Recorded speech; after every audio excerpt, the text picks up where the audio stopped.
Baik, sebelumnya Assalamualaikum warahmatullahi wabarakatuh. Perkenalkan, nama saya Nabila Rafaning Tias dengan NPM 2111080057 dari Prodi Bimbingan Konseling Pendidikan Islam.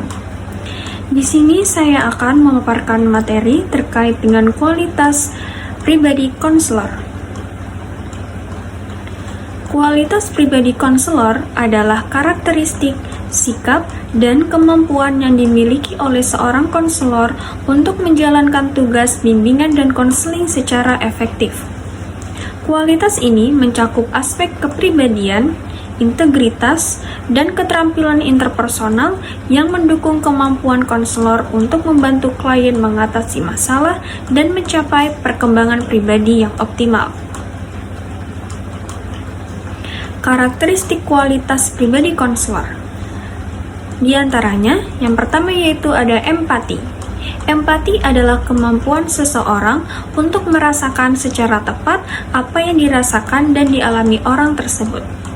Konselor yang empatinya tinggi akan menampakkan sifat bantuan yang nyata dan berarti dengan konseling. Selanjutnya yaitu ada rasa hormat atau respect. Respect secara langsung menunjukkan bahwa konselor menghargai martabat dan nilai konseli sebagai manusia. Selanjutnya yaitu ada kejujuran dan integritas.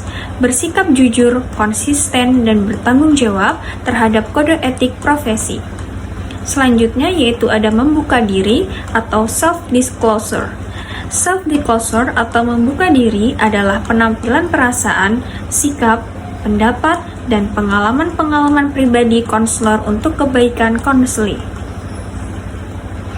Selanjutnya yaitu ada kesiapan atau imediasi. Kesiapan adalah sesuatu yang berhubungan dengan perasaan di antara konseli dengan konselor. Tingkat kesiapan yang tinggi terdapat pada diskusi dan analisis yang terbuka mengenai hubungan antara pribadi yang terjadi antara konselor dan konseli dalam situasi konseling. Selanjutnya yaitu ada pemahaman diri.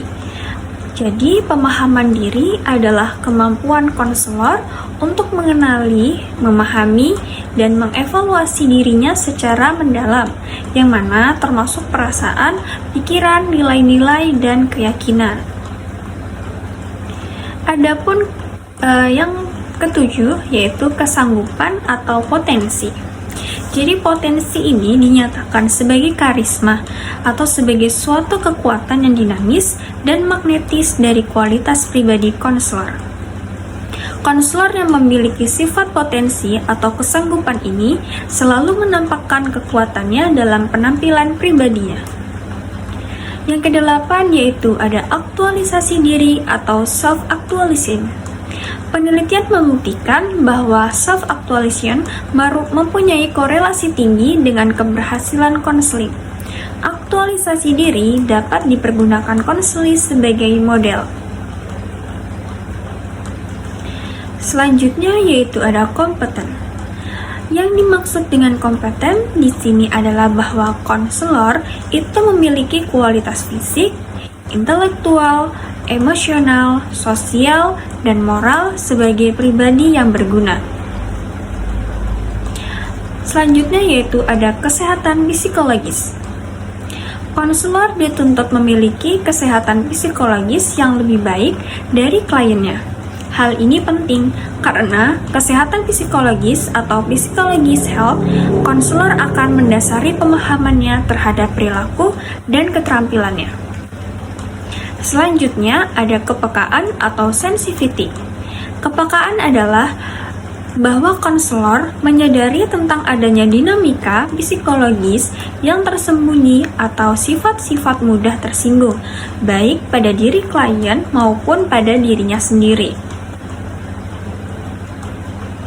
Selanjutnya ada responsif atau activist responsiveness. Keterlibatan konselor dalam proses konseling bersifat dinamis, tidak pasif. Melalui respon yang aktif, konselor dapat mengkomunikasikan perhatian dirinya terhadap kebutuhan klien. Kualitas pribadi konselor adalah suatu kriteria yang menyangkut segala aspek kepribadian yang amat penting dan menentukan keefektifan konselor jika dibandingkan dengan pendidikan dan latihan yang diperoleh.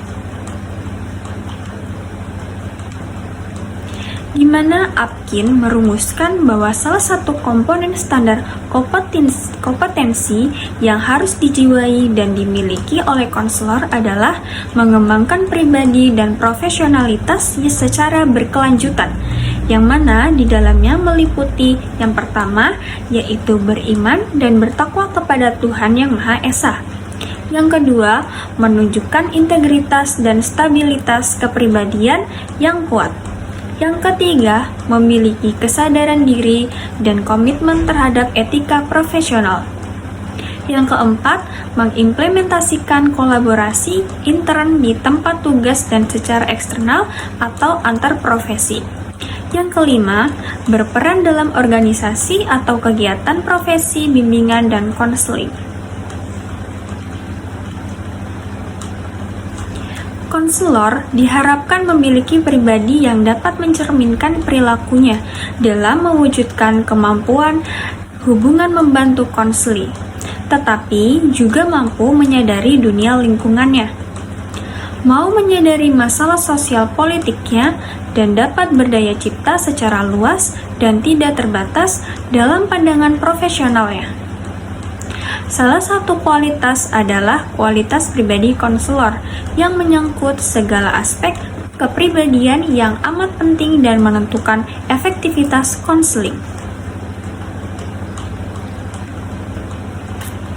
Pentingnya kualitas pribadi konselor. Kepribadian seorang konselor merupakan faktor yang paling penting dalam konseling. Kepribadian konselor dapat pelaksana konseling disinyalir lebih penting dari penggunaan teori dan teknik konseling. Begitupun dalam konseling individual, yang menuntut peran konselor secara langsung berhadapan atau face-to-face dengan konseling atau peserta didik, yang mana bahwa pada saat konseling, kualitas pribadi konselor dipertaruhkan dalam hubungan konseling atau konseling relationship. Sejalan dengan hasil penelitian dari Hidayat R, yang mana menyatakan bahwa konselor sebagai pribadi yang berwibawa, yaitu perilaku yang berpengaruh positif terhadap konseling dan memiliki perilaku yang disegani.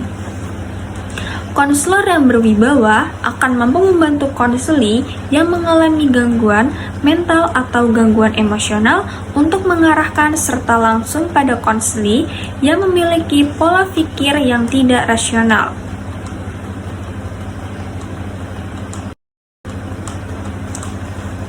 Kualitas pribadi konselor.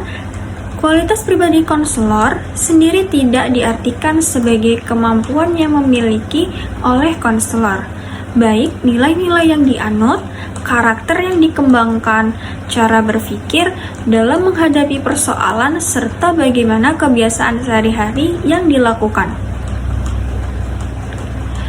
Kualitas pribadi konselor yang baik akan memberikan refleksi nilai-nilai positif yang akan membantu konselor mengeksplorasi dan mengidentifikasi permasalahan yang dihadapi konseli. Pribadi seorang konselor harus mampu menampilkan jati dirinya secara keseluruhan, tepat, dan mampu membangun hubungan yang baik antar pribadi yang unik, dinamis, serta kreatif sehingga mampu menjadi penggerak dari keberhasilan layanan bimbingan dan konseling. Yang mana mengenai hal ini menjadi alat yang penting untuk digunakan dalam pekerjaan konselor adalah dirinya sebagai pribadi. Kualitas pribadi terkait erat dengan perilaku profesional. Perilaku profesional paling tidak merefleksikan 3 hal.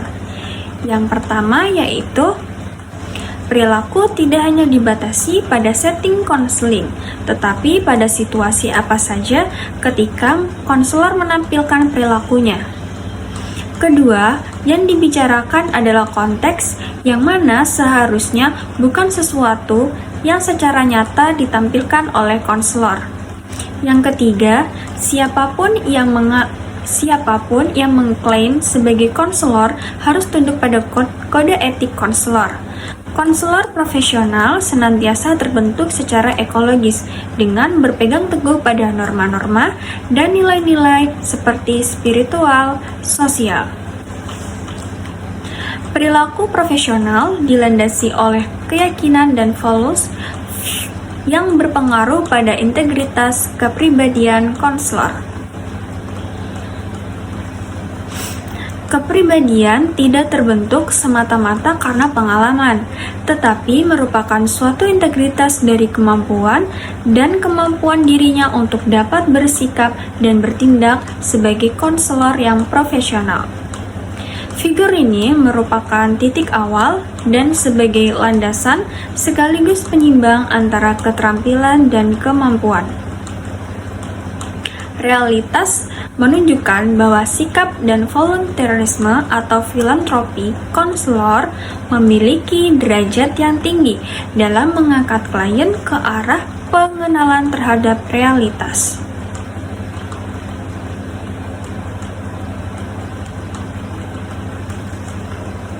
Pembentukan kualitas pribadi tidak sama dengan proses untuk memperoleh pengetahuan tentang perilaku dan keterampilan terapeutik.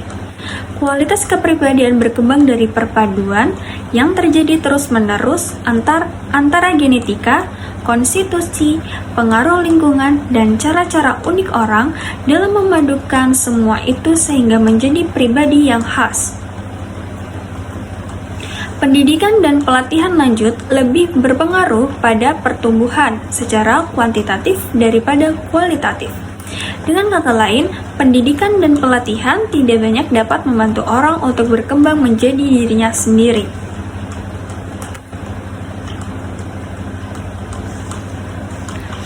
Selanjutnya, yaitu menurut Bremer. Menurut Bremer, mendeskripsikan kualifikasi konselor sebagai pribadi yang mana memiliki sifat-sifat dan sumber kepribadian seperti memiliki perhatian kepada orang lain, bertanggung jawab, empati, dan sensitivitas. Bremer juga mengakui adanya kesepakatan Helper tentang pentingnya pribadi konselor sebagai alat yang mengefektifkan proses konseling. Menurut Bremer, yang pertama yaitu ada awareness of self and values, yaitu kesadaran akan diri dan nilai. Yang mana dimaksudkan adalah konselor memerlukan kesadaran tentang posisi diri mereka sendiri. Konselor harus memiliki kesadaran mengenai siapa dirinya, peranan dirinya, alasan mengapa ia menjadi seorang konselor, dan menyadari nilai-nilai sebagai seorang helper. Yang kedua yaitu ada awareness of cultural experience, yaitu kesadaran akan nilai budaya. Suatu program latihan kesadaran diri yang terarah bagi konselor mencakup pengetahuan tentang populasi khusus konseling. Yang ketiga itu ada kemampuan untuk menganalisis kemampuan konselor itu sendiri, di mana dimaksudkan bahwa pemahaman dan pengetahuan tentang diri sendiri merupakan hal awal yang harus dilakukan seorang helper atau konselor sebelum membantu orang lain untuk memahami tentang dirinya. Selanjutnya yaitu ada ability to serve as model and influencer, yang dimana dimaksudkan adalah atau kemampuan melayani sebagai teladan dan pemimpin atau orang yang berpengaruh, yang mana kemampuan ini penting terutama dengan kredibilitas konselor di mata konseling.